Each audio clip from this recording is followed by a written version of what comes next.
வணக்கம். திசைகளின் 10 மணி செய்திகள். 2025ஆம் ஆண்டில் சிறந்து விளங்குவதற்கு பாடுபடுவோம். பிரதமர் டத்தோஸ்ரீ அன்வாரின் புத்தாண்டு வாழ்த்துச் செய்தி. நாளை பிறக்கவிருக்கும் 2025ஆம் புத்தாண்டு சிறந்து விளங்குவதற்கு மலேசியர்கள் அனைவரும் ஒன்றிணைந்து பாடுபடுவோம் என்று பிரதமர் டத்தோஸ்ரீ அன்வார் இப்ராஹிம் தமது புத்தாண்டு வாழ்த்துச் செய்தியில் தெரிவித்துள்ளார். தென்கிழக்காசிய நாடுகளுக்கான கூட்டமைப்பான ஆசியானுக்கு மலேசியா தலைமையேற்கவிருக்கும் நிலையில் ஓர் இறையாண்மை மிக்க சுதந்திரமான மற்றும் பொறுப்பு மிகுந்த தேசமாக மலேசியா மதிக்கப்படுவதற்கு முதலில் நாட்டை முறைப்படுத்துவோம் என்று பிரதமர் டத்தோஸ்ரீ அன்வார் இப்ராஹிம் 2025ஆம் ஆண்டு புத்தாண்டு வாழ்த்துச் செய்தியில் கேட்டுக்கொண்டார். மலேசியா பிராந்திய அளவில் மட்டுமின்றி அனைத்துலக சந்தைகளிலும் ஊடுருவி முன்னேற்றம் காணவும், ஒற்றுமையை வலுப்படுத்தவும், ஊழலை அடியோடு வேறறுக்கவும், நிதி கசிவுகளை கட்டுப்படுத்தவும் வேண்டிய அவசியம் இருப்பதையும் பிரதமர் வலியுறுத்தியுள்ளார். நாளை ஜனவரி முதல் ஆசியான் தலைவர் அந்தஸ்தை மலேசியா பெறுகிறது. இது ஆசியான் அளவில் மலேசியாவிற்கு கிடைத்த மிகப்பெரிய கௌரவமாகும். காசாவில் கொடூரமான மற்றும் சட்டவிரோத ஆக்கிரமிப்பு உட்பட பல பிரச்சனைகளில் பிராந்திய மற்றும் உலகளாவிய நிகழ்ச்சி நிரல்களில் நமது செல்வாக்கையும் அதிகாரத்தையும் பயன்படுத்துவதற்கு ஆசியான் தலைவர் அந்தஸ்து மலேசியாவிற்கு பெரும் வாய்ப்பை வழங்குவதாக பிரதமர் டத்தோஸ்ரீ அன்வார் தமது புத்தாண்டு வாழ்த்துச் செய்தியில் பெருமிதம் தெரிவித்துள்ளார். தற்போது சிக்கலான உலகளாவிய நிலப்பரப்பில் ஆசியான் தனது பங்கை மறுவரையறை செய்து வேறு போக்கை கையாள வேண்டிய அணுகுமுறையை கொண்டிருக்க வேண்டும் என்பதையும் பிரதமர் வலியுறுத்தியதுடன் மலேசியர்கள் அனைவருக்கும் தமது புத்தாண்டு வாழ்த்துக்களை தெரிவித்துக் கொண்டார். நாளை 2025ஆம் ஆண்டு ஜனவரி 1 தேதியிலிருந்து குறிப்பிட்ட பல மாடல்களின் கைபேசிகளில் வாட்ஸ்அப் செயலி வேலை செய்யாது என அறிவிக்கப்பட்டுள்ளது. அதன்படி ஆண்ட்ராய்டு 4.4 அதாவது கேட் வெர்ஷன் அல்லது அதற்கு முந்தைய பதிப்பில் கைபேசி இருந்தால் அவை நாளை ஜனவரி 1ஆம் தேதி முதல் இயங்காது என்று வாட்ஸ்அப் பிரதான நிறுவனமான மேதா அறிவித்துள்ளது. பழைய கைபேசிகளுக்கு வாட்ஸ்அப் வழங்கி வந்த ஆதரவை நிறுத்துவதாக அது அறிவித்துள்ளது. சாம்சங், மோட்டோரோலா, HTC, LG மற்றும் சோனி உட்பட 20 வகையான கைபேசிகளில் வாட்ஸ்அப் சேவை நிறுத்தப்படுவதாக அந்த நிறுவனம் தெரிவித்துள்ளது.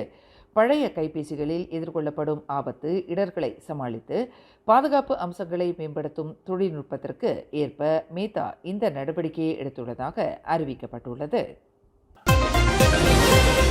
நாளை பிறக்கவிருக்கும் 2025ஆம் ஆண்டு தமக்கு 100 வயது என்று முன்னாள் பிரதமர் துன் மகாதிர் முகமது தமது புத்தாண்டு வாழ்த்துச் செய்தியில் தெரிவித்துள்ளார்.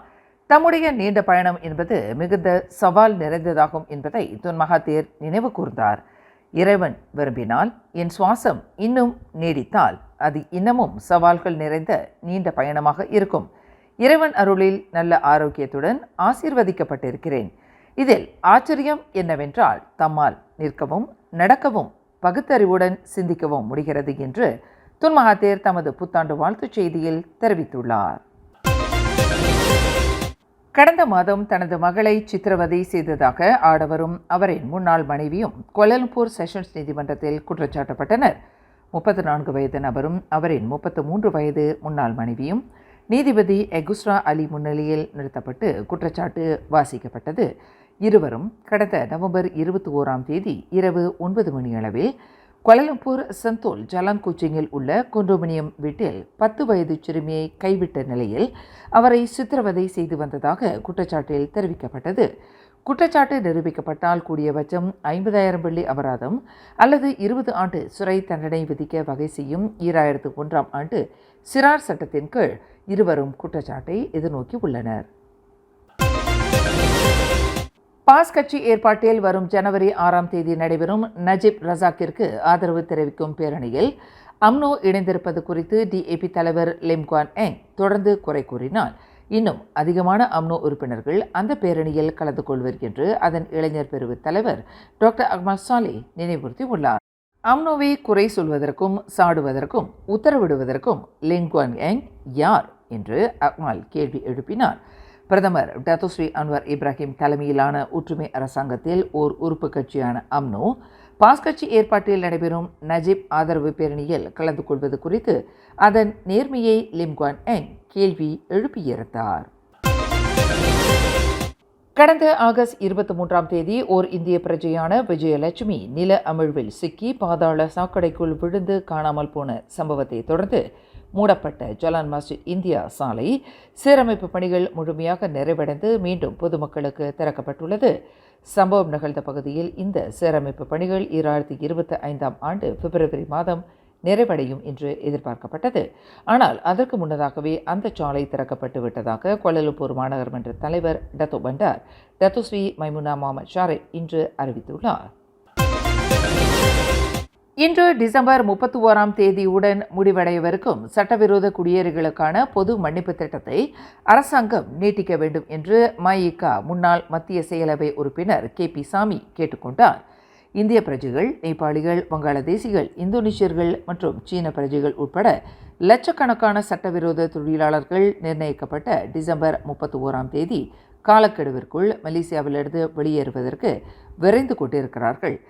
டிசம்பர் 31ஆம் தேதிக்கு முன்னர் சிறை தண்டனையின்றி நாட்டை விட்டு வெளியேறுவதற்கு 500 ரிங்கெட் அபராதம் செலுத்துவதற்கும் அந்தந்த தூதரகங்களில் இருந்து புதிய கடப்பிதழ்களை பெறுவதற்கும் அவர்களுக்கு கடந்த மார்ச் மாதம் இறுதியில் பொது மன்னிப்பு வழங்கப்பட்டதாக தற்போது PKR கட்சியில் இணைந்துள்ள KP சாமி தெரிவித்தார். ஆனால் எப்பொழுதும் போல் வெளிநாட்டு தொழிலாளர்கள் தொடர்ந்து வேலை செய்து கொண்டு பொது மன்னிப்பின் கடைசி வாரத்தில் முண்டியடித்துக் கொண்டு வெளியேறுவதை வழக்கமாக கொண்டுள்ளனர். கடைசி நேரம் வரை வேலை செய்து நாடு திரும்பும் போது கணிசமான தொகையை தங்கள் குடும்பத்திற்கு கொண்டு செல்ல வேண்டும் என்று அவர்கள் நினைப்பதை குறை சொல்ல முடியாது. எனினும் கடைசி நேரத்தில் அவர்கள் நாட்டை விட்டு வெளியேறும் போது அது குடிநுழைவுத் துறையினரின் முகப்படங்களின் கழுத்தை நெரிப்பது போல் ஆகிவிடுகிறது. அந்நிய தொழிலாளர்கள் திடீரென வெளியேறும் அவசரத்தால் சில நேரங்களில் அதிக கட்டணம் செலுத்த வேண்டிய நிர்பந்தத்திற்கு ஆளாகுவதாக KP சாமி குறிப்பிடுகிறார். பல்வேறு நாடுகளும் மலேசியா நிர்ணயித்துள்ள டிசம்பர் 31ஆம் தேதி காலக்கெடுவை தளர்த்துமாறும் பொது மன்னிப்பை மேலும் ஒரு மாதத்திற்கு நீட்டிக்குமாறும் தனிநபர்கள், அரசாங்க தலைவர்கள் மற்றும் பல்வேறு அரசியல் கட்சிகள் மூலம் மலேசியாவிடம் வேண்டுகோள் விடுத்து வருகின்றனர். இந்த பொது மன்னிப்பு காலத்தை மேலும் ஒரு மாதத்திற்கு நீட்டிப்பதற்கு மலேசியா மேற்கொள்ளும் நடவடிக்கைக்கு முழு ஆதரவு அளிப்பதாக KPS பயண நிறுவன உரிமையாளரான KP சாமி வலியுறுத்தினார். கடந்த சனிக்கிழமை மதுபோதையில் வாகனத்தை செலுத்தியதாக லாஜிஸ்டிக் நிறுவனம் ஒன்றின் நிர்வாகி ஒருவர் ஸ்ரம்பான் மேஜிஸ்ட்ரேட் நீதிமன்றத்தில் இன்று குற்றம் சாட்டப்பட்டார். 47 வயது சுப்பிரமணியம் என்ற அந்த நிர்வாகி மேஜிஸ்ட்ரேட் நூருல் முன்னிலையில் நடத்தப்பட்டு குற்றச்சாட்டு வாசிக்கப்பட்டது. கடந்த டிசம்பர் 28ஆம் தேதி இரவு 10:46 மணியளவில் ஸ்ரம்பான் ஜலான் காயு அராவில் சுப்பிரமணியம் இக்குற்றத்தை புரிந்ததாக நீதிமன்றத்தில் தெரிவிக்கப்பட்டது. தனக்கு எதிரான குற்றத்தை மறுத்து சுப்பிரமணியம் விசாரணை கோரியதால் அவரை 8000 வெள்ளி ஜாமீனில் விடுவிப்பதற்கு நீதிமன்றம் அனுமதி அளித்தது. பள்ளி விடுமுறையை குதூகலமாக கழிப்பதற்கு குடும்பத்துடன் ஹோட்டல் ஒன்றுக்கு வந்த ஒரு குடும்பத்தினரின் மகிழ்ச்சி சோகத்தில் முடிந்தது. ஹோட்டலில் பதிவு செய்த அடுத்த 2 மணி நேரத்தில் குளத்தில் குளித்துக் கொண்டிருந்த போது 10 வயது சிறுவன் ஒருவன் நீரில் மூழ்கி மாண்டான். இத்துயர சம்பவம் நேற்று திங்கட்கிழமை திரங்கானு கமாமானில் உள்ள ஒரு ஹோட்டலில் நடந்ததாக மாவட்ட இடைக்கால போலீஸ் தலைவர் வான் முகமது வான் ஜஃபார் தெரிவித்தார். 2025ஆம் ஆண்டு புத்தாண்டு மற்றும் 1 ரஜாப் தேதியை ஒட்டி பெர்லிஸ் மாநிலத்திற்கு நாளை ஜனவரி 1 தேதி சிறப்பு விடுமுறை பிரகடனப்படுத்தப்படுகிறது என்று பெர்லிஸ் மாநில அரசாங்கம் அறிவித்துள்ளது. பெர்லிஸ் மாநில ராஜா துவான்கு சைட் சிராஜுடீன் புத்ரா ஜமாலுல்லாய் இந்த சிறப்பு விடுமுறைக்கு அனுமதி வழங்கியிருப்பதாக மாநில மந்திரி பசார் முகமது ஷுக்ரி ரம்லி தெரிவித்துள்ளார். பொதுச்சேவை ஊழியர்கள் மற்றும் பெர்லிஸ் மாநில மக்களின் சேவையை பாராட்டி இந்த சிறப்பு விடுமுறை அறிவிக்கப்படுவதாக அவர் குறிப்பிட்டார். மகிழ்ச்சி, குதூகலம், துயரம் என பல்வேறு சூழல்களில் நம்மை தாங்கி பிடித்து காத்து நின்ற 2024ஆம் ஆண்டுக்கு நன்றி உணர்வுடன் விடை தந்து நாளை மலரவிருக்கும் 2025 ஆங்கில புத்தாண்டை மகிழ்ச்சியோடும் உற்சாகத்தோடும் வரவேற்க அனைவருக்கும் திசைகள் தனது இனிய புத்தாண்டு வாழ்த்துக்களை தெரிவித்துக் கொள்கிறது. மேலும் செய்திகளை தெரிந்து கொள்ள கீழே இருக்கும் பெல் பட்டனை அழுத்துங்கள். உங்கள் மகிழ்ச்சியை வெளிப்படுத்த லைக் மற்றும் ஷேர் செய்யுங்கள். தொடர்ந்து திசைகளோடு இணைந்திருக்க சப்ஸ்கிரைப் செய்யுங்கள்.